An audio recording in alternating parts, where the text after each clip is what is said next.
Subcommittee on Defense will come to order. Today, the subcommittee will convene for an open oversight hearing to receive testimony regarding the Department of Defense from the Honorable Pete Hegseth, Secretary of Defense, General Dan Caine, Chairman of the Joint Chiefs of Staff. Mr. Secretary, General Caine, congratulations to you both on your new roles and welcome to your first hearing before the subcommittee. We look forward to working with you closely to provide for our common defense. And a very special welcome to Mrs. Bryn MacDonnell. Bryn, it's great to have you back here in this room. You sat beside me on this side of the dais, so it might be a new feeling sitting where you are now. So I'm sure it's a bittersweet that you're no longer serving as a dependent member of my staff, but I commend your service to the nation, and Mr. Secretary, you're lucky to have her. I have no doubt that she'll provide you with the same level of faithful advice that she provided for me. The work we do in this committee has never been more important. We are navigating an increasingly complex and uncertain global environment, with adversaries like China and Russia pursuing aggressive actions and challenges in regions like the Indo-Pacific, the Middle East, and beyond.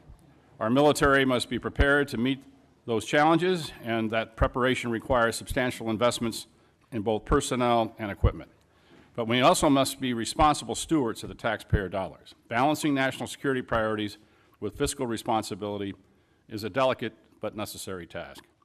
Mr. Secretary, I commend you for quickly hitting the ground running and focusing on your key priorities of reviving the warrior ethos, building our military, reestablishing deterrence, and ensuring the defense of our homeland. The American people expect their borders to be secure. The challenges of our southern border, including the ongoing flow of illegal drugs, human trafficking, and other illicit activities, are growing threats to our security and must be addressed. The cartels exploiting our border and increasingly sophisticated and dangerous. The Department of Defense has a critical role in this fight. Mr. Secretary, I applaud your efforts in focusing resources to ensure the border is secured. I look forward to more discussion about what resources are necessary to keep the momentum going without compromising our ability to meet threats abroad. I also want to hear from you both about the readiness of our force. I have heard from senior military leaders and service members alike about the ongoing concerns related to the health of our force, including the need for modernization, the ability to respond quickly to emerging threats. While this committee has consistently provided funding for investments in next-generation systems, from hypersonics to autonomous platforms, we're still seeing troubling delays and cost overruns in a number of programs. We simply cannot deter near-peer competitors like China by falling short in sustaining our defense and industrial base. That is why it's critical that we continue to focus on the pace of modernization, particularly in areas like air superiority and munitions production. The committee has been steadfast in our support of entities within the department that challenges the status quo, such as DIU, the Office of Strategic Capital, and APFIT. These innovation entities are alternative pathways to deliver capability quickly to the warfighter, and I would appreciate the opportunity to work with you to bolster these activities as a way to bring disruption and competition into the department, which, in my experience, can yield better and faster results. I also want to discuss the critical importance of our partnerships and alliances. The AUKUS agreement is one of the most significant defense initiatives in recent years, with the potential to reshape the strategic landscape in the Indo-Pacific. As we pursue these initiatives, we must ensure that we are maintaining our own military capability.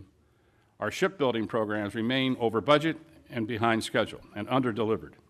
This is simply not acceptable, and we need to have credible, executable naval force structure plan to keep pace with threats that we face, particularly from China, while ensuring taxpayer accountability. Finally, we must always remember the men and women who wear the uniform. Far too long, we heard from too many junior enlisted service members who were struggling with basic needs. These men and women, the backbone of our armed forces, they perform the tough and often dangerous work that keeps our country safe. I was proud to help secure a 10% raise for our junior enlisted service members on top of the 4.5% raise that all service members received last year. It's critical that we continue to provide support for all those who fight in defense of our great nation.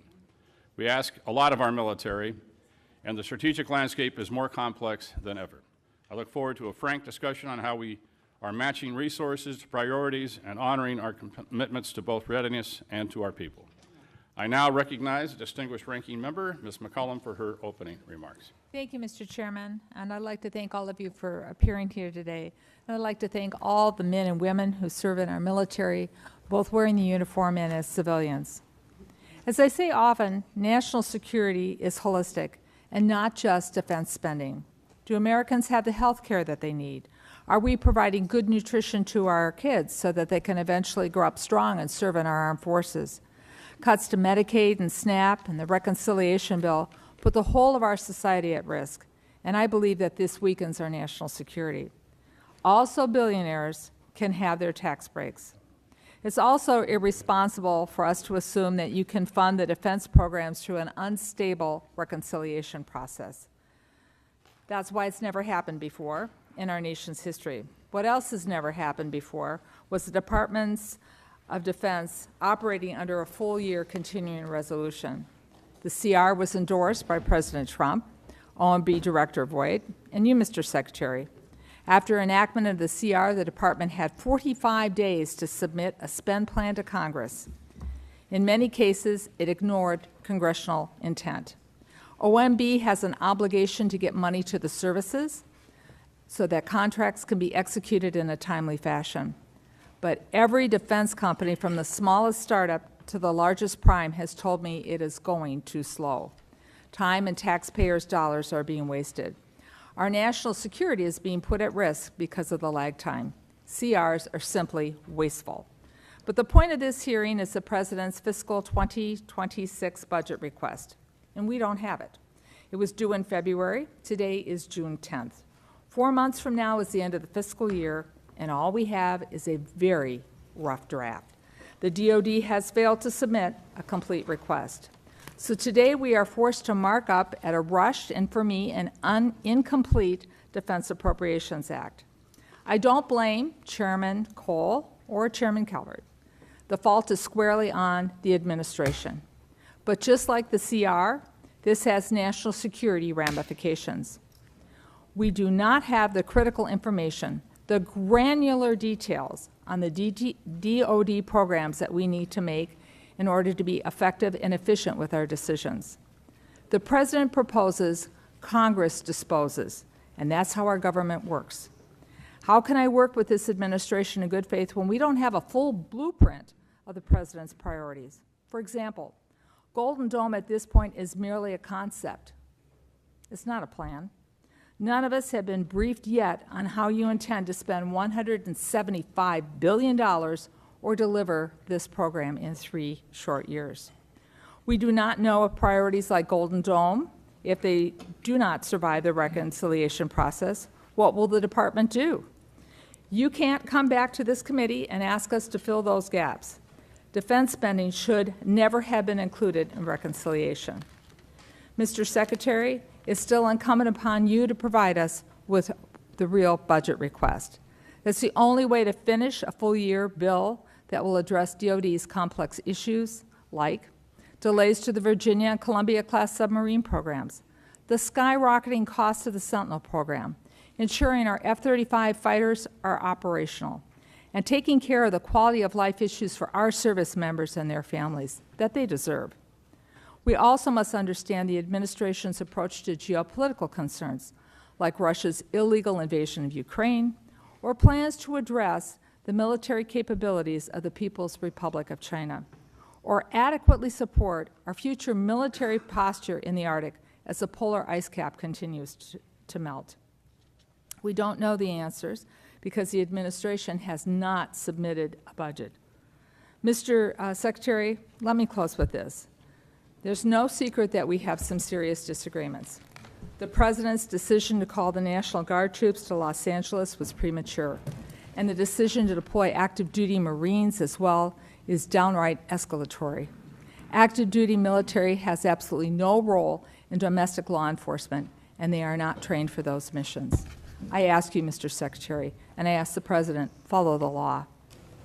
I was also appalled by your decision to fire Chairman Brown, Admiral Franchetti, and other military leaders who served our nation with distinction. You fire them without giving a single reason why. Many Americans, myself included, have witnessed what is a deliberate effort to silence and diminish the achievements of minorities and women in the military. Their dedication, their heroism, their sacrifice on behalf of our nation deserve recognition, not erasure. As a former history teacher, I know and acknowledge uncomfortable truths about our own history. It is the only way, when we recognize them, that we move forward together. Since World War II, the department has made great strides in building a military that is more reflective of the population of this nation. That should be celebrated. It should not be reversed. That's how we build a more perfect union. We build it together. But, Mr. Secretary, today I have a job to do. We must provide the resources necessary to make sure our men and women in uniform can accomplish their missions and come home safely. And on that, Mr. Secretary, I'm sure you and I both agree. To do that, we need a budget from you as soon as possible, a complete budget. I look forward to your testimony. Mr. Chairman, I thank you for the courtesy, and I yield back. Thank you. And before we hear from witness, I'd like to recognize the distinguished chairman of the full committee, my good friend, Chairman Tom Cole, for any statement. Thank you very much, Chairman Calvert, Ranking Member McCollum, and always good to be here with my good friend and negotiating partner, the Ranking Member of the full committee, Ms. Delora. Welcome, Secretary Hegseth and General Caine, and we thank you for your service to our great nation. As today marks your first appearance before the subcommittee, I want to reaffirm my commitment to work with you and work to ensure that we have a strong defense. We convene at a time of significant global uncertainty. The threats facing America are diverse and evolving and demand a strong, agile, and effectively funded Department of Defense. As Chairman of the House Appropriations Committee, my primary responsibility is to ensure that taxpayer dollars are allocated wisely and effectively to safeguard our security. First, I want to address the readiness of our armed forces. We must ensure that our troops are fully equipped, trained, and prepared to meet any challenge. I'm particularly interested in the current state of our defense industrial base and the steps being taken to address any identified shortfalls in being able to meet production demands. Next, I want to address the modernization of our military capabilities. It takes us too long to acquire new weapon systems. Meanwhile, our adversaries are rapidly developing advanced technologies. We must not surrender our technological edge or allow our forces to be under-equipped and outgunned. I'd like to hear about your plans for Golden Dome, hypersonics, and other programs that are evolving with the constantly changing nature of war. It's imperative that we invest in technologies that will define the future fight. At the same time, we must remain realistic about development timelines and avoid overcommitting to a single approach at the expense of adaptability. It's important that this subcommittee understands how trade-offs and risks were approached in this budget. I've been concerned about capability gaps during transitions from one platform to the next, and while space is the next frontier, I'm hearing more and more that space offers an answer to every problem. While I'm optimistic about space-based capabilities, I certainly think platforms like the E-7 offer tremendous capabilities until, and frankly beyond, when space is fully online. We need diversified capability and support for programs across domains to ensure continued military dominance. I also want to hear more about the Department's efforts to produce a budget that balances maintaining a strong defense posture with exercising fiscal responsibility. I'll be seeking assurances that the Department's maximizing efficiency and eliminating wasteful spending. And Mr. Secretary, I look forward to hearing more about what you've done with the efforts undertaken so far. I must say I do agree with my friend Ms. McCollum. We need more information than we've gotten from OMB. That's not your responsibility, but it's critical for us to be able to make the decisions we're going to have to make. And again, I understand all the complexities of being a new administration. Nobody ever meets the timeline when they first come into office. And we've gotten a lot of good information from OMB. But the reality is we frankly need more than we've received so far to make the decisions that we're called upon to make. I want to emphasize the importance of congressional oversight. And again, I'm committed to working with the Department of Defense to ensure that our national security objectives are met. However, we also have a duty to hold it accountable for its spending and performance. And I think I can speak for almost everyone in this room. No one liked the way the fiscal year 2025 process ended. Again, that's not your fault, that's our fault. And there's plenty of blame to go around, but it's certainly an experience I don't want to repeat. I don't want you or your colleagues at the Department of Defense to have to operate under a CR again for the coming year. I know the difficulties that places on you. Every member of this committee knows that. You've got my commitment. We're going to work hard to avoid that this year. But again, we need some help from all concerned in the process to achieve that goal. And almost no one, again, as I said, liked the way the process ended, but we owe it to the men and women in uniform to get this right. It'll require collaboration with the department to inform and produce a product that will meet that goal. I look forward to being your partner in that effort. And again, I want to thank you for being here today. And again, I want to thank you for your extraordinary service to this country before you assumed this position. I think that's one of the reasons why we've done as well recruiting, is people that are thinking about putting on the uniform of the United States have confidence in you because you've made that decision and you served this country with distinction before you ever came on this post. And leading by example is an important thing, and I want to thank you for the example you set for men and women to wear the uniform of the United States. With that, again, welcome in your first appearance, and we look forward to hearing your testimony. I yield back, Mr. Chairman. Thank you, Mr. Chairman. I'd like to now turn to the ranking member of the full committee, Ms. DeLauro, for any opening comments. Thank you so much, Chairman Calvert and Ranking Member McCollum, and always to, again, my dear friend, the chairman of the committee. We've worked together for many years in producing, I believe, bipartisan appropriations bills, and it's our attempt to be able to do that this go-round as well. Thank you for holding this oversight hearing on President Trump's Department of Defense. To our witnesses, Secretary Hegseth, Chairman Caine, Ms. MacDonnell, welcome to the House of Representatives, and thank you for appearing before us today. Defense is the largest portion of our discretionary budget, yet you have still not sent this committee a complete budget request. We are in mid-June, Mr. Secretary. We are marking up a defense funding bill in a few hours, and yet we have no idea what your department actually needs. We have no details as to how you want to implement your plans. We should be discussing how you plan to get our submarine programs in order, how the Black Hawk platform will be utilized into the future, and how you plan to improve our service members and their families' quality of life. It is unacceptable for us to move forward with a defense funding bill without this information, and it is regrettable that the administration has put us in this position. If we cannot complete this process on time, we risk yet another continuing resolution, which is wasteful, inefficient, and detrimental to our military readiness. Already, your methods for funding our nation's defense programs are as unwise as they are unprecedented. You backed the first full-year continuing resolution for the Department of Defense. Particularly, defense has always been opposed to moving in that direction because of the uncertainty that a continuing resolution portends for defense and for the defense industry. Now you are relying on a risky and a partisan budget reconciliation process instead of regular appropriations to fund vital programs. The appropriations process is wherein lies the power of the purse, according to the U.S. Constitution.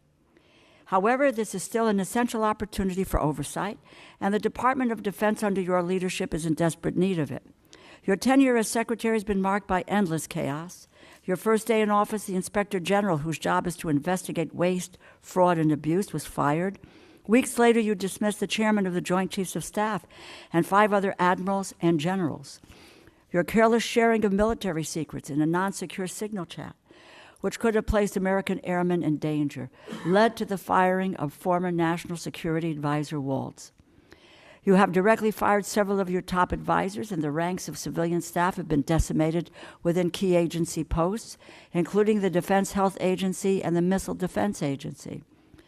Mr. Secretary, of all the cabinet departments, stability at the Department of Defense is the most critical for Americans' safety and security. Going after waste in defense and an audit among contractors long overdue, as is a fresh look at defense after what we learned in Ukraine. But that requires thoughtfulness and cooperation, not rash and reckless purges of leadership and rank-and-file staff. And firings based on political loyalty are an affront to what our Constitution and our military stands for and depends on. Meanwhile, this administration has done seemingly everything possible to alienate America on the world stage and turn our back on our allies, particularly Ukraine. Our belligerent trade wars and the dismantling of our humanitarian mission all have implications for our national security. Why would anyone trust us or partner with us when we are busy undermining our allies' economies and encouraging China to fill the vacuum we are leaving by abandoning our humanitarian mission? The bags of flour that I've seen on foreign soil that say USAID, U.S. product of the United States of America, will be gone and instead will be replaced by China or Russia or Iran. Conflicts around the world that President Trump promised he would resolve overnight are only escalating. While we need to focus and prepare for threats to freedom and democracy worldwide, the Department of Defense is mired in controversy and chaos. The American people expect, deserve, and demand better from their military leadership, and the lawlessness across the government must end. This administration has unlawfully dismantled agencies and stolen funding across the government to give billionaires a tax break. America's future soldiers are learning in our public schools. Our future sailors might rely on Medicaid to see a doctor. Our future airmen and women might only have a meal to eat because of SNAP or food stamps, or they may live in subsidized housing. If tomorrow's service members are worried today about having their most basic needs met, then they are being held back from their fullest potential, and that weakens our national security. National security is not just machines and munitions. It requires a whole-of-government approach, which is why this administration must provide us an acceptable and complete budget as soon as possible so we can conduct proper oversight, and why this administration must cease the lawless stealing of appropriated funds. I thank the chair and ranking member, and I look forward to your testimony. I yield back. Thank the gentlelady. We'll now begin with witness testimony. Gentlemen, without objection, your full written testimony will be placed in the record. Secretary Hegseth, we can start with you for your summary of your remarks. Secretary, you recognize. Well, Chairman Calvert, Ranking Member McCollum, distinguished members of the committee, thank you for the opportunity to testify in support of President Trump's proposed fiscal year 2026 budget for the Department of Defense. I'm honored to testify today alongside General Dan Caine, Chairman of the Joint Chiefs of Staff, and Bryn McDonnell, who is performing the duties of DoD's comptroller and chief financial officer. I'm also proud to represent and serve our warriors and their families. Today, as they do every day, they are keeping America safe. They're defending the homeland, they're standing up and deterring communist China, and we're working hand in glove with allies and partners to achieve peace through strength. I'd actually like to start by thanking this committee and Congress for your bipartisan leadership to give our troops a big pay raise in 2025. This included an additional 10.5% raise for our junior enlisted service members, E1 to E4. Thank you also for supporting other initiatives that will improve quality of life for our warriors and their families. With a focus on our troops and their loved ones, I've directed additional actions that will further improve their quality of life. These include making historic investments in improving the living conditions in barracks and base housing, reforming the PCS process to reduce the cost and stress of moving, and improving the quality of care provided by the defense healthcare system. Now, the best part of my job is meeting and interacting with troops and their families. I hear their concerns. I know how it feels to face those challenges. I've been there recently. Each of these initiatives responds to feedback that I've received from the force, and I'll keep listening and looking for ways to improve their quality of life. Under President Trump's leadership, this budget puts America first and gives our warriors what they need. The $961.6 billion budget request, over $1 trillion for national security, will end 4 years of chronic underinvestment in our military. In the last 4 months, we've moved quickly to reverse course after 4 years of weakness and mismanagement. We've found nearly $30 billion in savings across the department, and we have reinvested those savings. We've killed wasteful programs, targeted bureaucratic excess, and redirected funding from Biden-era priorities to President Trump's priorities. We are re-optimizing the civilian workforce and repositioning resources to better support our warfighters. We're working with the Department of Homeland Security to increase border security. We've reduced China's malign influence in our hemisphere. We've defended freedom of navigation in the Red Sea. However, we still have a lot of work ahead of us to achieve peace through strength. To carry out the President's mission, we have 3 core priorities, as was mentioned: restore the warrior ethos, rebuild our military, and reestablish deterrence. First, we're restoring the warrior ethos. President Trump has charged me with focusing on warfighting, lethality, meritocracy, standards, and readiness. That's exactly what we're doing. We're focused on what's important: warfighting and warriors. We're sweeping away distractions and bloated bureaucracy. We've set standards that are high, equal, and unwavering. DEI is dead. We replaced it with a colorblind, gender-neutral, merit-based approach. Our force is responding positively, incredibly, to these changes. And thanks to President Trump, recruiting and retention is higher than it's been in decades at historic numbers. This budget provides a historic level of funding for military readiness, putting our warfighters and their needs first. Second, we're rebuilding our military. 25 years ago, our military was unchallenged, yet we squandered that advantage as China carried out an unprecedented military buildup. President Trump is correcting those mistakes. We're reviving the defense industrial base, reforming our acquisitions process, rapidly fielding emerging technologies to put the best weapons in the hands of our warfighters. This includes investment of $25 billion in the Golden Dome for America, a down payment on President Trump's priority to defend our homeland. It also commits more than $62 billion to modernize and sustain our nuclear forces. The budget allocates $3.5 billion for the F-47, the world's first 6th-generation air superiority fighter. This budget will revitalize our shipbuilding industrial base with $6 billion in funding in FY26, $47 billion in shipbuilding total. The budget increases significantly funding for autonomous systems, long-range fires, drones, and hypersonics. We will put these capabilities in the hands of our warfighters.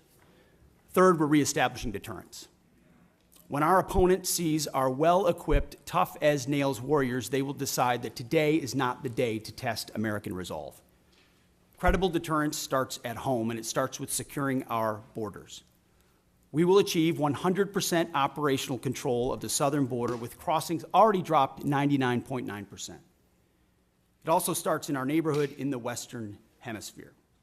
As you know, as we've said, the Indo-Pacific is our priority theater, and China our pacing threat. That's why I've traveled twice to the Indo-Pacific region to meet with our allies and partners, and they have responded. As we shift in that direction, President Trump looks to those allies and partners to step up, to share in the burden of their own defense. He also sees them, as I do, as force multipliers alongside the United States, and we are making progress in that. As the President has rightly pointed out, it's only fair that our allies and partners do their part. We can't want their security more than they do. So the Department of Defense is executing a common-sense agenda to achieve peace through strength. The threats we face are serious, and so must our investments be.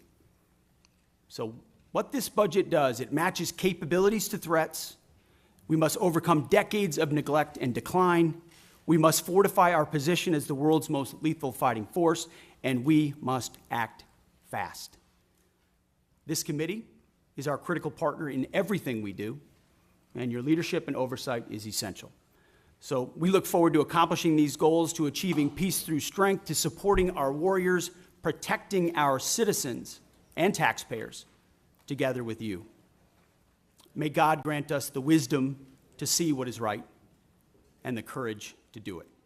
Thank you. Thank you, Mr. Secretary. General Caine, you're now recognized for your remarks. Thank you, Chair Calvert, Ranking Member McCollum, other leaders, members of the committee. I'm honored here today to join Secretary Hegseth and Ms. Bryn McDonnell to appear before you today to testify on the President's fiscal year 2026 budget. Today's hearing reflects our shared commitment to maximize efficiency, accountability, and lethality to our taxpayers' investments, ensuring that every expenditure increases the survivability of our joint force, providing our warfighters with the advanced capabilities and capacity and cutting-edge technologies required to dominate our adversaries. I have deep gratitude for everyone in this room and your commitment and cooperation to help us deliver the capability and capacity for our 2.8 million members of our joint force, the civilians that serve alongside us, and of course their families, all required to work together to deliver, as the Secretary said, peace through strength. It is my responsibility as chairman to understand the global set of conditions, advise the Secretary, and integrate our joint forces to confront and manage risks worldwide. This demands a comprehensive understanding of all domains: space, cyber, air, sea, undersea, all military services, each region, and at times our allies, partners, of course, as we consider carefully what they bring to the table, and to inform the decisions that you'll make to give us the finite taxpayer dollars required to ensure the greatest strategic impact with that investment. The President's budget enables the joint force to defend our great nation against adversaries seeking to do us harm. We are relentless in our pursuit of innovation and technology that allows us to deter our adversaries at every opportunity, while ensuring we're positioned to win on the battlefields of the future when called upon. This budget empowers the joint force to get after Secretary Hegseth's 3 pillars, as he mentioned: restoring warrior ethos, rebuilding our military, and reestablishing deterrence, and ensures, from my perspective, the joint force is properly armed, globally integrated, and ready. The President's budget invests in our warfighters. To win on the battlefields of future, as I said, our forces must be properly armed with the right capabilities: lethal, modern, reliable, survivable, and at scale. Victory requires people and platforms that will overmatch the enemy day after day. Systems that will be required to operate under the harshest of conditions, and technologies that will give our warfighters the decisive edge that they deserve. This budget gives us the necessary tools to reinvigorate our national and defense industrial base. Our nation is full of incredible talent, and we need to get every bit of it moving in the same direction. This budget also helps the joint force get globally integrated. I think we're relationship entrepreneurs within the joint force, which requires us to work together with the military, our allies and partners, industry, and of course the interagency, to be connected before crisis begins. Finally, the President's budget reflects our mandate to stay ready, always on the account, anticipating the next fight, not fighting the last fight, and delivering for our force and their families. Our force and our families are the last and most important part of this budget. This budget makes meaningful investments in our service members and their families, improving quality of life, housing, medical care, and the moving process. Along with our most precious asset, our people must be properly armed, integrated, and ready. I also want to highlight the service member over my right shoulder quickly, the senior enlisted advisor to the chairman, who will retire after 37 years, Sergeant Major Troy Black. He didn't know I was going to say this today. So in conclusion, it's an honor every day to serve alongside some of the most extraordinary warriors, civilian teammates, and families that our nation has ever known. I assure this committee that the Joint Force remains committed and capable and ready to defend our nation. With your continued support and prudent investment, we'll maintain that competitive edge at scale. I want to also remember today our deployed and their families who are out there on the front edge of our nation, making sure that we're safe here in this committee room today. And I would be remiss, as I always try to remember our fallen and their families who've made the ultimate sacrifice. I thank the Congress for your support and collaboration. I thank this committee for your efforts and leadership, and I look forward to your questions. Thank you. I want to make sure that each member has a chance to ask questions, so everybody will have 5 minutes for the remarks and answers. Remember, when the little light comes on and it's yellow, you got 1 minute left. So I'll begin by recognizing myself for 5 minutes.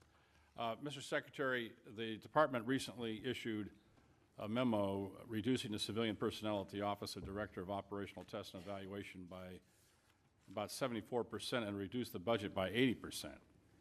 Now, everyone on this subcommittee can attest that I've been beating the drum for reductions in DoD personnel, civilian personnel, since I became a member of the committee, and that's a long time. In fact, I have a bill that would require the department to reduce civilian staff by 15% based on merit. However, I think we need to be intentional and clear-eyed about the functions that we reduce.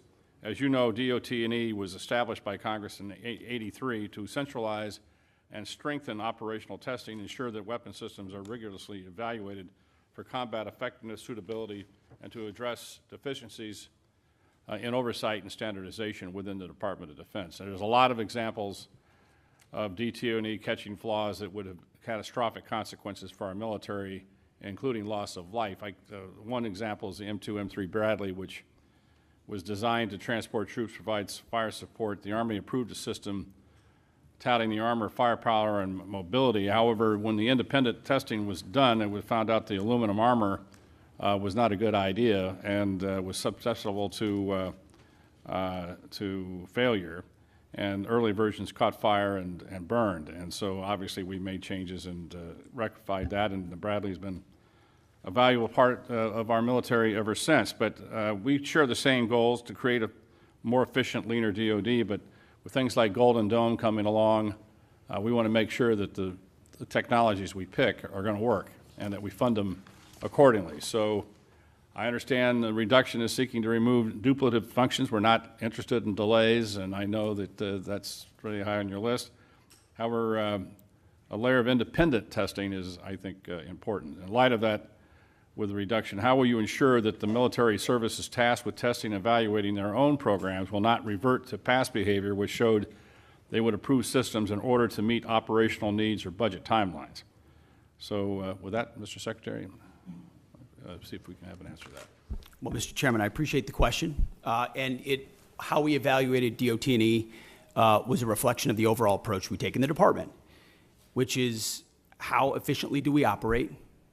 Where are the bottlenecks? We talk about the things you talk about every single day. How do we get how do we get systems, platforms, future capabilities in the hands of warfighters as quickly as possible? And so a review led by myself, the Deputy Secretary of Defense, our friends at DOJ who've worked with us have helped us look and identify places where we might find efficiencies. Now, I work, and my hands are directly in the middle of that, to ensure that as we seek those efficiencies and reduce those redundancies, we're not doing so in a way that undermines our capabilities or safety for warfighters in the future. DOT&E, after we got rid of a lot of the really low-hanging fruit of tens of billions of contracts and things that we've reduced, that were duplicative, that were completely wasteful, that were creating PowerPoint presentations that no one was looking at, you start to look at things like DOT&E, testing and evaluation, which in a headline sounds quite significant, and it can be in many ways. But when you ask the services, you ask the joint staff, you talk to the comptroller and CAPE, and you go across the other undersecretaries, there's a universal recognition that DOT&E's mission has bloated and expanded well beyond the scope of what it was supposed to be. And as a result, was expanding by months, and sometimes even more than that, the amount of time it was taking for systems to actually make it in the hands of warfighters. So you still have services in other places doing that testing and evaluation. This remains in place at a right size. So we see it as a right sizing of DOT&E. So it still provides that oversight and ensures across the joint force we're recognizing the challenges, but it doesn't add unnecessary time. So we recognize why it was created. We want it to do its job, but not more than its job. And that's what we believe it's doing by reforming it. Well, thank you for that answer. Obviously, as we expect new systems, new technologies to come online quickly, we want to make sure this committee that we're funding it properly and to make sure that you can handle the volume in which that you're anticipating, especially with a new technology like Golden Dome, which, you know, we still, as the ranking member pointed out, we still haven't seen a clear definition of what it is and what it's a strategic theater system, lower 48, Hawaii, Alaska, the rest of it, and how these layered systems are going to be put out there to defend the country and to make sure that we're not spending a lot of money unnecessarily. So testing and evaluation is going to be an important part of that. With that, I recognize Ms. McCollum.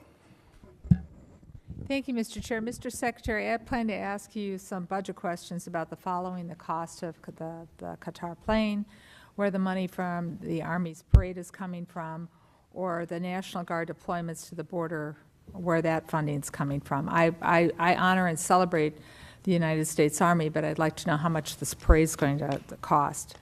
I have sent the department letters on several occasions on this, and I'm still waiting for a response.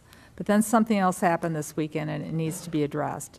And that is the President's premature and escalatory decision to deploy not only the National Guard troops to Los Angeles, but active duty Marines as well.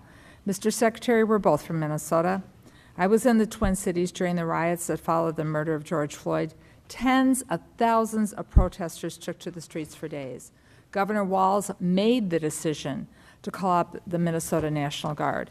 At no point did we need the citizens of Minnesota request that the Marines be deployed. Our state and local law enforcement, along with our National Guard, who have worked on crowd control, they were more than enough. They were more than capable of handling this situation. History has proven that law enforcement and the National Guard are more than capable of handling situations more volatile than what happened this weekend. We all see the continuous loops on TV, but this looks nothing like the George Floyd protests or the Rodney King riots in Los Angeles in 1992. Mr. Secretary, this is a deeply unfair position to put our Marines in. Their service should be honored. It should not be exploited. The President has issued an executive order and talked about deploying troops across the country. Los Angeles County has 17,000 law enforcement personnel, and the state of California has 24,000 National Guard troops. So that's why the Los Angeles Chief of Police to say, and I quote, "The possible arrival of federal military forces in Los Angeles is absent a clear coordination, presents a significant logistical operational challenge for those of us who are charged with safeguarding the city," the end of his quote. As I mentioned before, in Minnesota, we train for those things together. So there's no need for the Marines to be deployed. So here are my budget questions, though. What is the current cost for what is taking place in California, and how is it going to affect this budget or the budget we're currently serving under? How much are these deployments going to cost for both the Marines and the National Guard? And what training or duties are not taking place because of these deployments? Where in your limited budget, sir, are you going to find, in the remainder of this fiscal year, are you going to pull the money to cover these deployments? What holes are being created? Well, Congresswoman, thank you for the question. You are right. We are both originally from Minnesota, which is why I recall 2020 quite well, when Governor Walz abandoned a police precinct and allowed it to be burned to the ground, and also allowed 5 days of chaos to occur inside the streets of Minneapolis.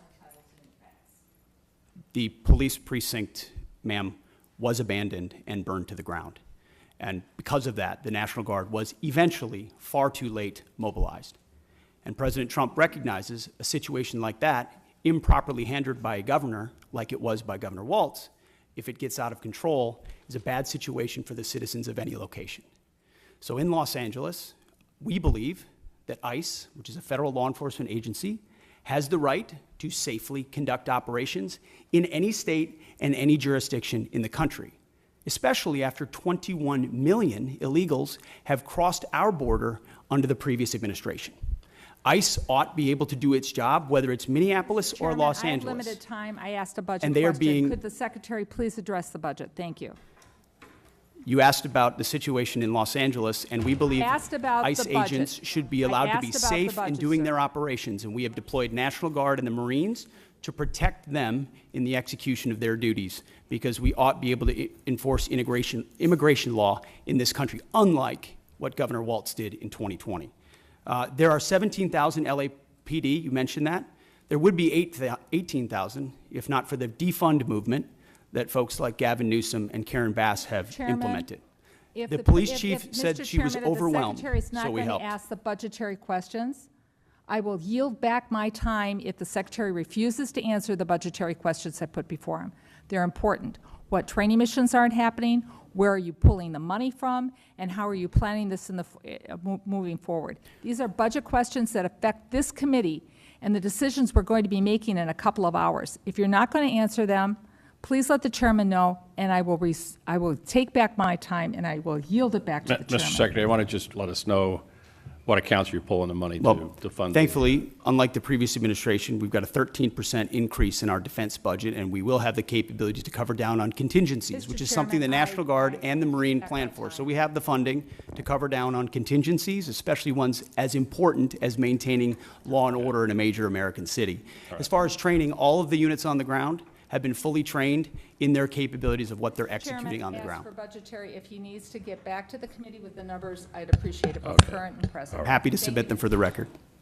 Gentlemen will receive an answer to the question for the record. Gentleman from Oklahoma, Mr. Cole. Thank you very much, Mr. Chairman. Mr. Secretary, again, welcome.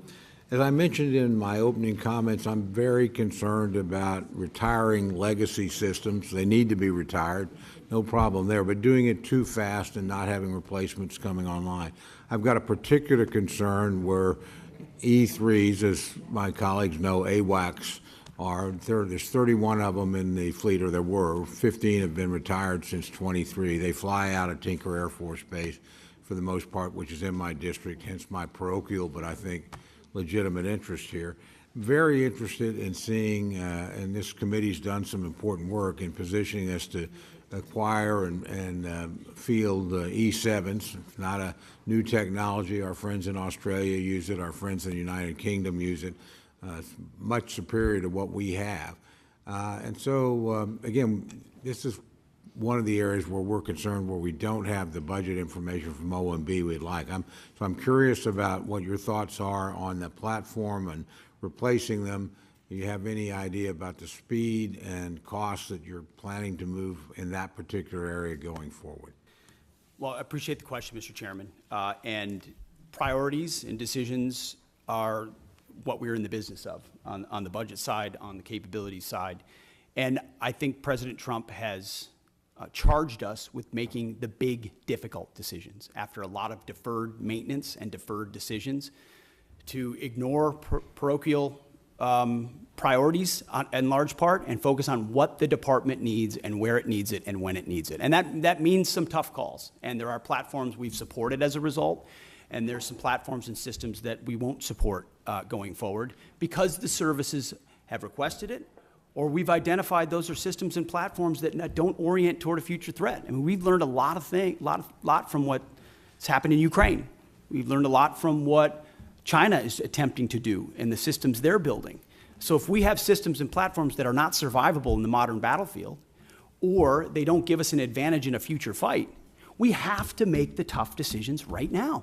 That's my job, that's the chairman's job, and it's our job to fund those new systems and make tough calls. So the E7 is an example of that.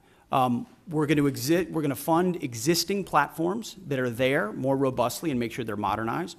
But we believe most of the ISR, or a great deal of the ISR in the future, will be space-based, and not in a scientific space-based, we hope we'll get there, but in a we're funding capabilities that will surpass some of those airborne capabilities. So we're willing to continue to review things like the E7, but from our view, investments in existing systems that carry forward that capability alongside even bigger investments in space-based ISR gives us the kind of advantages we need on a future battlefild. I think that's a fair point. I would point out, I've been on this committee a long time. I watched the U.S. Army waste $29 billion on the future combat system because it was going to be so great. And it didn't, and we wasted a ton of money. We got a platform here that works. Space is great. It's unknown. It's undeveloped. And I would just urge you to look at this pretty carefully as you make the decision. We certainly will as a committee. I don't know how much time I've got left because the clock's not running. You're the chairman, so. Well, that's I will try and be respectful to the committee and certainly respectful to our witnesses. I have one other quick question, if I may, and I think probably a lot of members have had these concerns. Look, I'm largely very much in favor of the hiring freezes and some of the things you've done personnel-wise. So this is not a criticism, but I do hear that we have certain exempt positions like aircraft mechanics, like firefighters. We're having a problem with that. Again, Fort Sill, I got the home of the field artillery and air defense artillery as well. It's a pretty military district. Nobody's being critical, but we're having a hard time getting, these are exempt categories, those filled. Can you sort of tell me where we're at on that? Because these are mission critical people. It's a great question, sir. It's something we're paying very close attention to. In fact, we meet on it multiple times a week. It includes shipbuilding capabilities, childcare centers.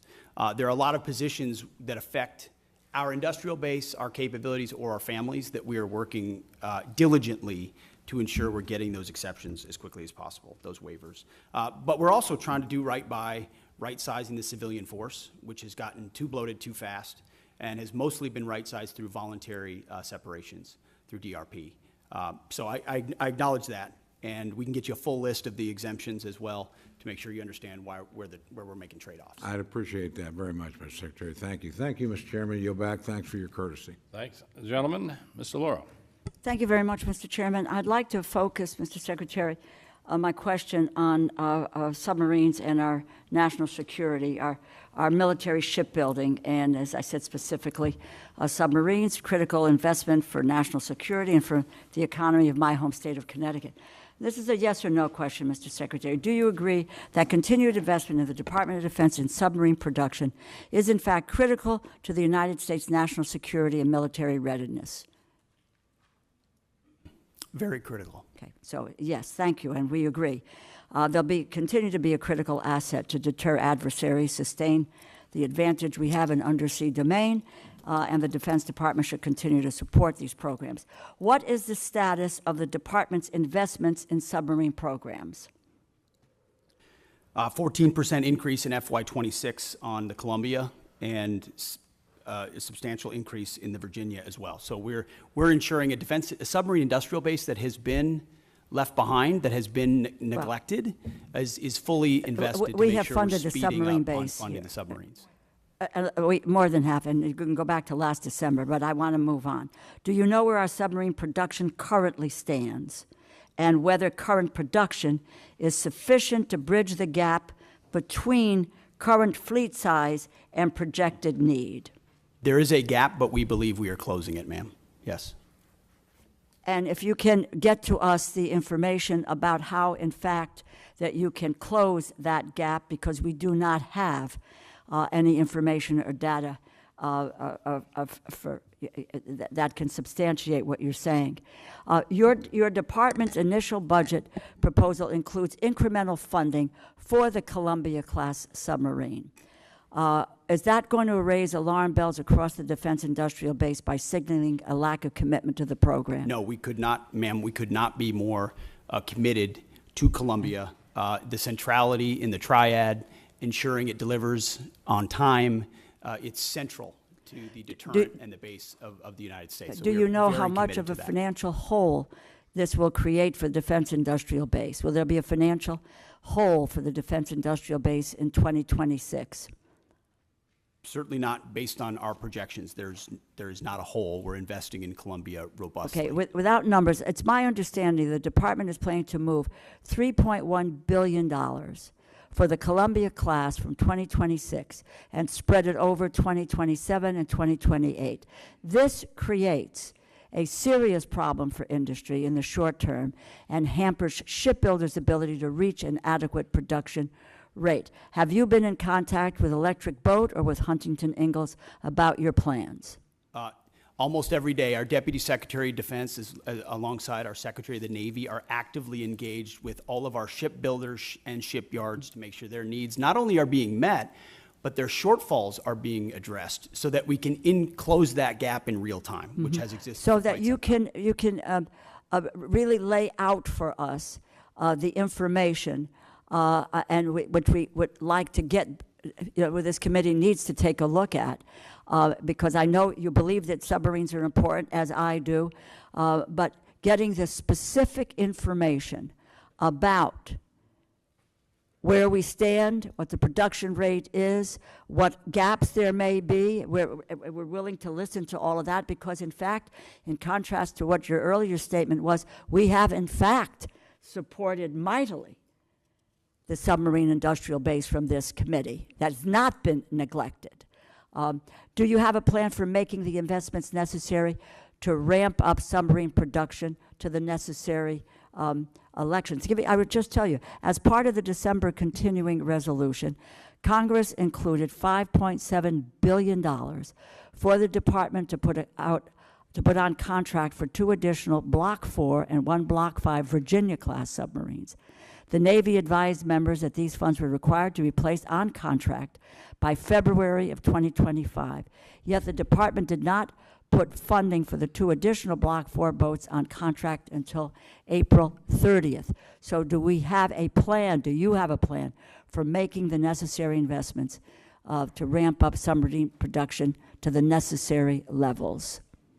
And what is that plan? Ma'am, first of all, I want to thank this committee for the flexibility alongside FY25 and the continued resolution. Well, I would hope you would thank this committee for the a lot of funding flexibility that it provided had on the made. submarine We industrial have made a base, and we serious appreciate that. investment. So your first statement is inaccurate. We have focused squarely on submarines, and we're now want to know where that is going and what your plan is for the continued advancements to meet production levels and make sure that that is an area that's covered for our national security. Ma'am, I fully acknowledge the investment this committee has made in shipbuilding, and the challenge is our department under the previous administration squandered a lot of that by Please, not I don't. investing I want your plan. Our- I've had difficulties with the prior administration, and I don't mind calling them out. What is your plan for the future? Can we get that in writing and on paper so that we know where you're going? Because we don't have anything today. We have zip, nada, and knowing where you're going. You could talk percentages. You can talk about whatever you want, but unless this committee sees dollars and cents and where you're going and what your plan is, then we may reconsider what you need to do to go forward. Give us the details. Congresswoman, we have the details and we will provide Well, then them let's for you. have them before and my hope is that we could get to it before we go to a markup within a few hours here today. I yield back my time, Mr. Chair. Gentlelady yields back her time. The Dean of the House, Chairman Rogers. Thank you, Mr. Chairman. Welcome, gentlemen and lady. Let me ask you about the stunning success of the Ukrainian drones of last week. Are we seeing the ushering in of a new era of warfare? The use of drones from afar. After all, these drones were smuggled into Russia, hidden for a great span of time, and then activated from 2,500 miles away. Are we prepared, both defensively and offensively, Mr. Secretary?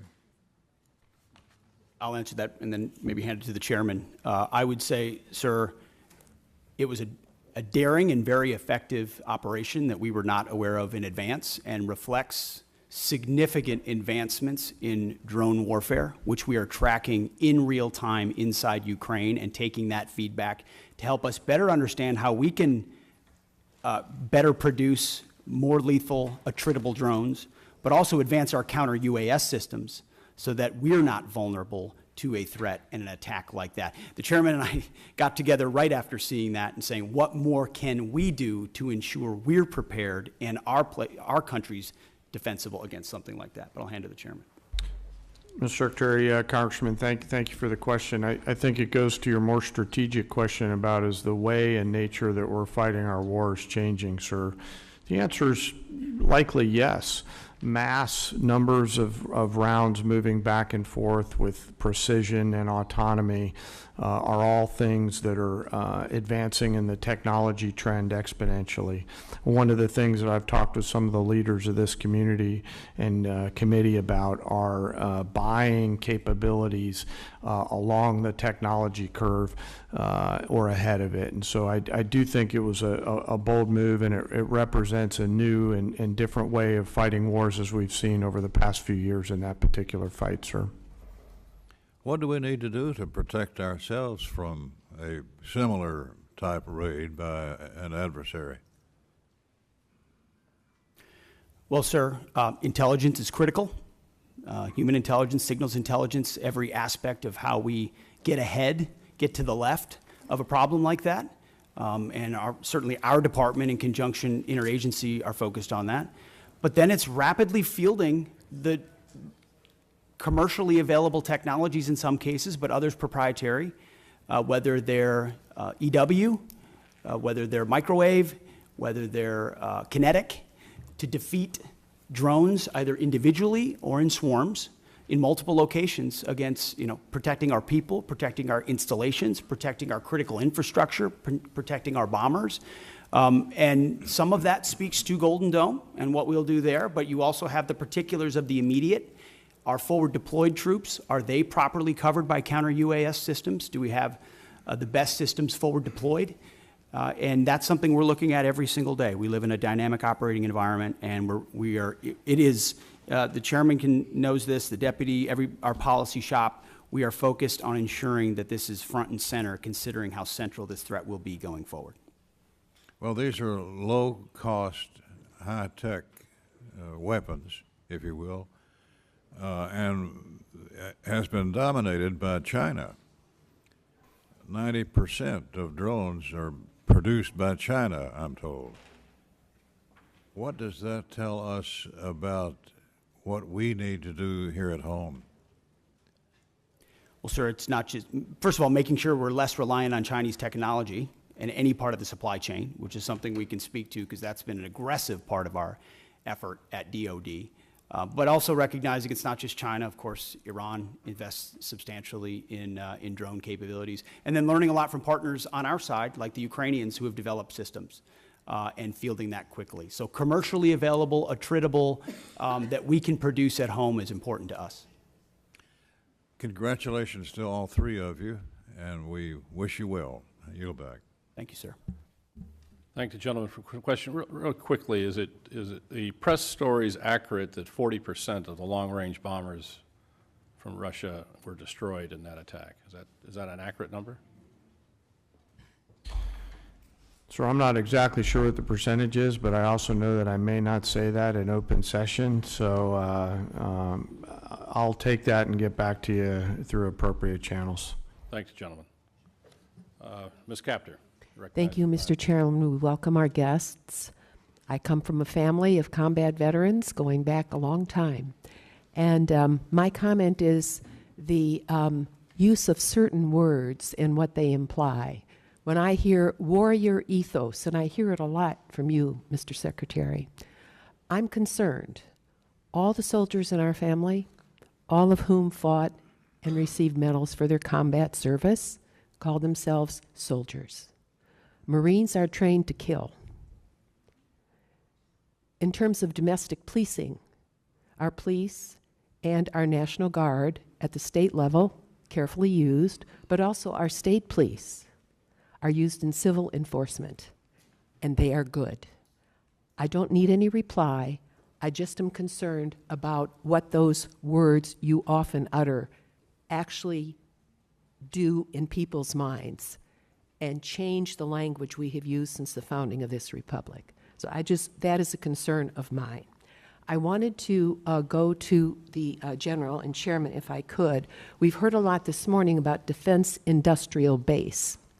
And this is something I ran for office on a long time ago. We have not made significant progress as a country in this regard. And the places that made things, whether they were machine tools, whether it was composite materials, were left behind. It's one of the reasons for the division in our society. So I am very interested in knowing what specifically and in which accounts, and I hope you can get this back to us within a week and a half, you are going to focus on in order to inject additional resources in the defense industrial base of this country. What will that look like? We are just successful now in helping steel to revive and some of our composite metals. 40 years ago, I wrote a title to the defense bill dealing with strategic metals. Nobody at Department of Defense cared, okay? So I'm interested in which accounts, if you could kindly get back to me on that, and when you say defense industrial base, budget-wise, in which accounts, what does that mean? All right, I don't expect you to answer it now. Can you tell me when you might get that information back to us? Well, ma'am, you just appropriate. said a week and a half, so I know the awesome humans behind me are scribbling madly to come back to that. Can I just make a quick comment? You know, I happen to be a lucky guy that served in the private sector for a while, and I ran a machine shop in Texas along with a metal finishing business. So when we talk about defense industrial base, I broaden that out to really the national industrial base. There are certain components that are made in the defense side, but as you articulate, ma'am, many others are made in the small machine shops out around this entire nation. When I talk about mobilizing our nation, I think of that national, not just defense industrial base. What do we have to do to create greater capacity all the way down the chain to include jobs at the local level for those people that build quality parts and deliver on time with shorter lead time and lower cost? And so I have great empathy for what you're talking about, and we'll get back to you just as soon as we can. Yes, and General and Secretary, going back to the drone attack in Ukraine, a country that was invaded by the Russian dictatorship, starting in 2014. They've been at war for a decade, more than a decade. What they've done with drones is astounding. It's going to change warfare. One of my questions is, what are you doing to establish relations with Ukraine and not turn your back on them as an administration and help them win, help liberty win? This has implications way beyond the boundaries of Ukraine. Russia's got 11 time zones. I mean, this is the most important test of liberty for our NATO alliance in my lifetime, and we better help win. And that involves moving forward faster on drone technology. I'm very worried about our air bases where we have secure assets. Mr. Secretary, can we defend them today if they were to have a similar attack? We're certainly very focused on that, ma'am. And we're learning every day from Ukraine. I think we would need to clarify what win means. This president is committed to peace. He's committed to stopping the killing. And he was not in office when it started in 2014. There were no additional incursions in his first term. And then under the previous administration, Vladimir Putin sought to take Ukraine. We're committed. This administration's committed to peace, to stopping the killing, and we think that serves Did you just American leave interests. Ukraine, Mr. Secretary? Did you just leave Ukraine? General Lady's time has expired, but if you can get I did back not leave to Ukraine. us on that. No, that Have would you be great. visited Ukraine? No, ma'am. My first trip No. there, sir, was 1973. I Time yield back. has expired. Mr. Carter, you're recognized for 5 minutes.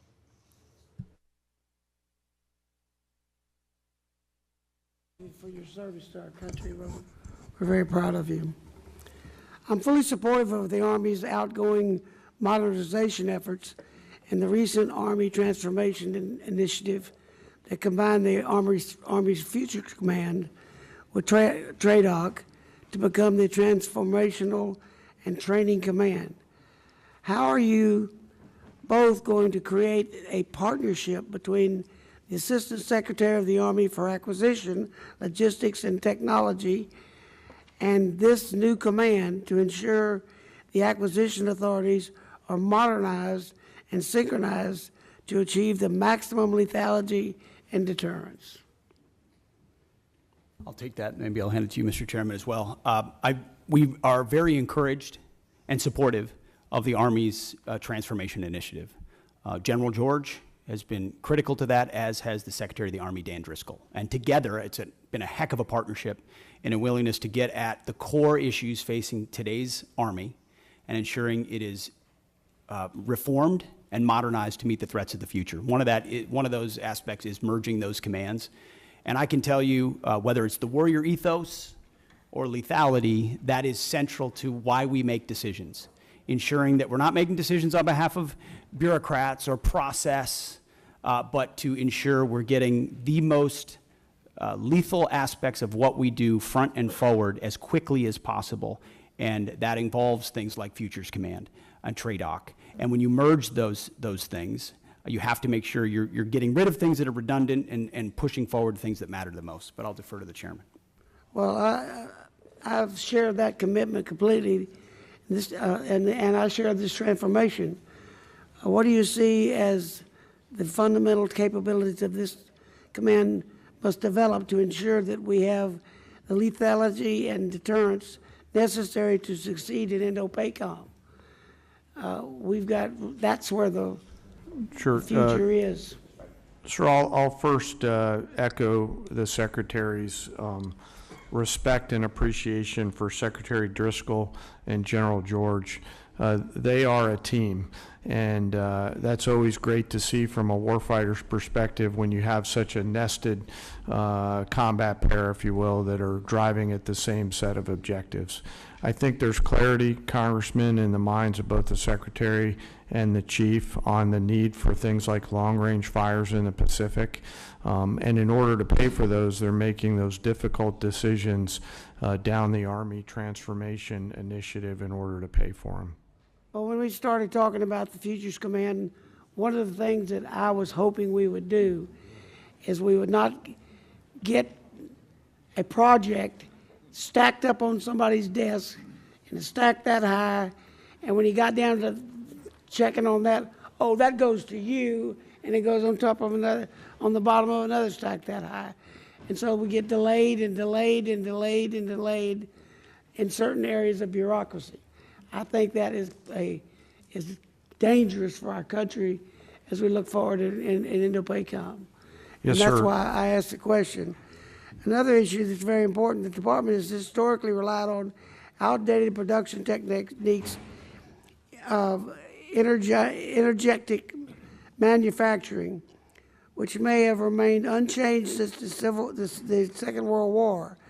How is the department ensuring that investment in next-generation energetics manufacturing, such as AI, machine learning capabilities, and enabling and assurance of quality assurance, robotic-driven load, assembly, and pack, and automated formation processes, a prioritize and transition out research and development that is capable of producing these pathways. In other words, a modern way to load and turn out ammunition in the simplest terms. We're robustly funding things like DIU, like SCO, like the Office of Strategic Capital, to ensure that commercially available options, other companies are able to compete that traditionally are not involved in procurement at the Defense Department, so that the valley of death is eliminated, and you're able to bring in actual competition and dynamic solutions. Otherwise, ammunition's a great example. It's very antiquated in many cases. We're still making rounds the way we made them after World War II. You have to project out what you want to make, send that signal to industry, and then allow innovators to enter that space so they can bring new technology and rapidly field those new technologies. Otherwise, you're stuck doing it the same way you've always done it. Sorry, I was going to add something, but I'll hold off if you're going to roll. If you can get a written response to the Yes, sir. gentleman from Texas on that. That's a concern to all of ours, is to modernize our manufacturing capability for we can get back manufacturing to the United States. Well, that, Mr. Cuellar, you're recognized. Thank you, Mr. Chairman. Mr. Secretary, and all three of you all, welcome and thank you for your service. I represent an area from San Antonio all the way to Laredo, the border. In San Antonio, we got Joint Base San Antonio, the largest joint base in the Department of Defense that contributes over $151 billion to the Texas economy. We support 266 mission partners. San Antonio also has the second largest cyber footprint in the nation, hosting the 16th Air Force cyber. And then, of course, the military facilities that are the best in the country also. Along with that, going down to Laredo, the largest port in the country, 9th largest in the world after 8 Chinese ports. Number 9 in the world is Laredo. And my question, Mr. Secretary, has to do with one of your plans, and ask you to, welcome you to San Antonio, let the San Antonio folks come in. It has to do with Army, U.S. Army North and U.S. Army South. I'm not going to go with their missions or critical mission, but what concerns us in San Antonio, both the Democrats and Republican members of Congress and senators, we're concerned that, in setting up a Western Hemisphere command, which I think it's a good idea, that you move it away from a place like San Antonio, where, we have the infrastructure, the personnel, the community partnerships to work with you on this. And I say this because I think your testimony has about 11,900 troops that are down there working with the homeland, which I support. And keeping in mind what's happening with the cartels in Mexico and other places, I would ask you to, when you look at this Western Hemisphere command, that you don't move it 1,500 miles away from the border, especially in a place like San Antonio. I think we got a few Texans here that can talk about the rest of the state of Texas, and some wannabe Texans also that can talk about what the facilities we have. But I would ask you to, as you consider this, to keep the command, Western Hemisphere Command in San Antonio. Well, sir, count me amongst some of the wannabe Texans. Tennessee's close enough. Hey, we got no state income tax. Keep that. It's true. I appreciate that concern. It is something that has come up multiple times in conversations with Secretary Driscoll and General George in reviewing their Army modernization plan and consolidation, with the recognition that some of those changes, when we go through a posture review and as we're looking at commands, are going to include some tough choices. Some of that includes ranks and positioning, but you still are going to have, at some level, a south and north bifurcation. The question is where that is headquartered, and we are in an ongoing review on that, of exactly where that will shake out. But I would encourage continue deliberation with Secretary Driscoll. They have been thoughtful about it and will continue to be. And I understand that there's decisions that have to be made, efficiencies and all that, but just ask you, as you look at that, if we're doing so much investment on the border, yeah, we already got the infrastructure down there in San Antonio and all the support from the other military bases across the state of Texas and the partnership, I would ask you and the Secretary to please, before you make a decision, go drink the water, go, feel what we have in San Antonio and the surrounding areas in Texas, to consider that instead of just making a decision by the paper on that. And certainly ask you to consider also the second largest footprint that we have at cyber there in San Antonio, and working with a top cyber university, UTSA there. And of course, the military facilities that we have, which are in the best.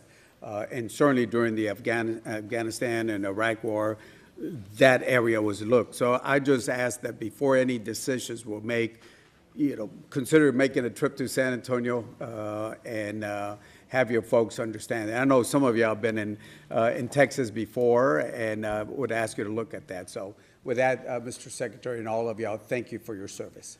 Well, noted, sir, and thank you for your contributions to securing the border, which has been a huge priority for President Trump. We're going to get 100% operational control, and it's because of support from folks like you. Thank you. Thank you for your service. Thank you. Thank you, gentlemen. Chairman Womack.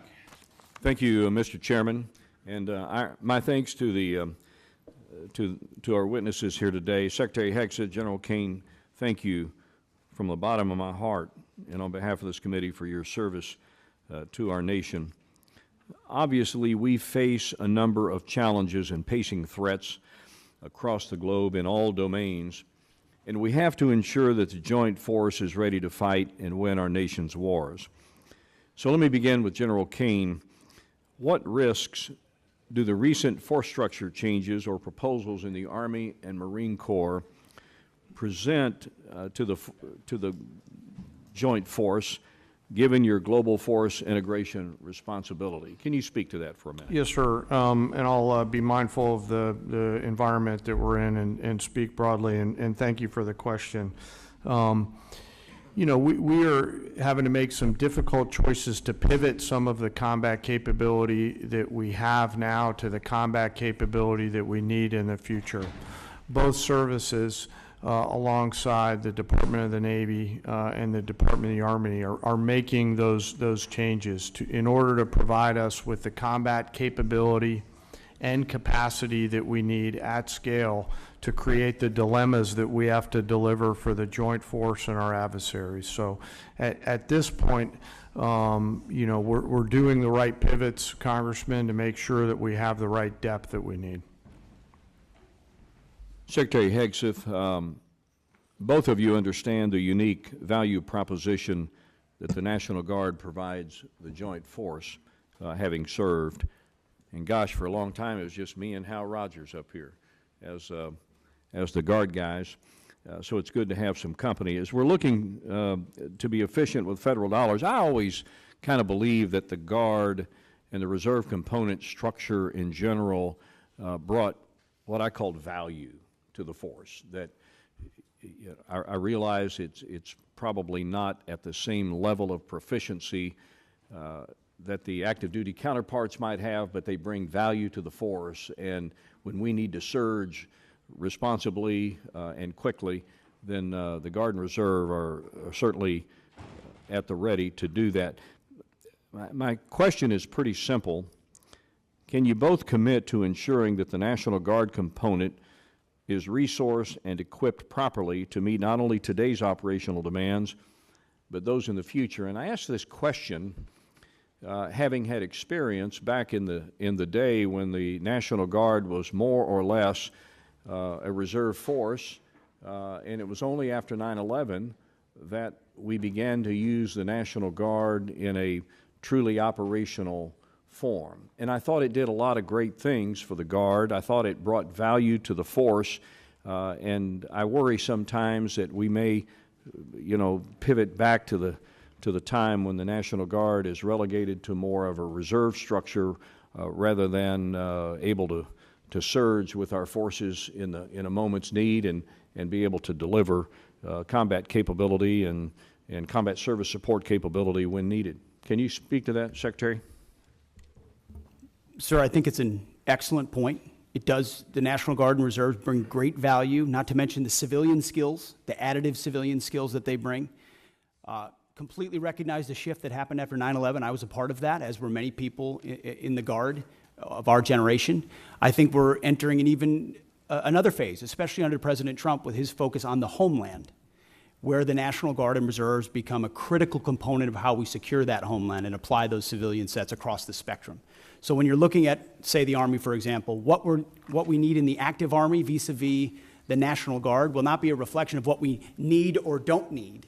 It will be a right sizing of where that particular application would be best used. And the National Guard is a huge component of how we see the future, sir. General Caine. Sir, you know, the policy makers tell us what size our force should be. What I will commit to you, and by the way, thank you both for your service in the Guard. As a fellow Guardsman, you're legendary in those hallways. What I will commit to you is that I'll make sure that the voice of the Guard is heard at the policy level, pursuant to my job as a chairman. I yield, Mr. Chairman. I thank the gentleman. Mr. Case. Thank you, Chair. Mr. Secretary, at the Shangri-La Dialogue, in your speech of May 31st, you stated, and I quote, "Here in the Indo-Pacific, our futures are bound together. The prosperity and security of the Indo-Pacific are linked to those of your people." You went on to talk about the benefits from the, quote, "peace and stability that comes with a lasting and strong American presence here in the Indo-Pacific," end quote. Do you believe that the only way to achieve our contributions to peace and security and stability in the Indo-Pacific is through military strength alone? Sir, certainly not through military strength alone, although military strength is the business that we're in. So we're building partnerships across mill to mill, whether it's the Philippines, Japan, Australia, more actively than any other part of the world, because the application of American strength is not America alone. It's by, with, and through partners who share mutual objectives. And so Okay, we are so you- very invested in military-to-military So relationships. you, as the Secretary of Defense, believe that we need to take a broader approach in the projection of national power, national influence than simply our military. Is that correct? Well, sir, that's not my job. My job is the military application. So Yes, but- others will determine the broader spectrum of that, but it's always useful to have other applications of power as well. But how others actually do that does impact your job in running our military, right? I mean, your military operations, your military presence, your mill-to-mill relationships that I agree are important, are all going to be impacted by our non-military projection of power, influence, and assistance throughout the Indo-Pacific. Is that correct? I would just say that from my 2 recent visits to that region, meeting with many of those ministers of defense multiple times, their focus is what capabilities can we share together, interoperability and capabilities that establish deterrence, because the most important message America can still send, and they can still send, is hard power capabilities. What can we project? Where can we project it? As the chairman said, what dilemmas can we create? That's the business that we're in. And so we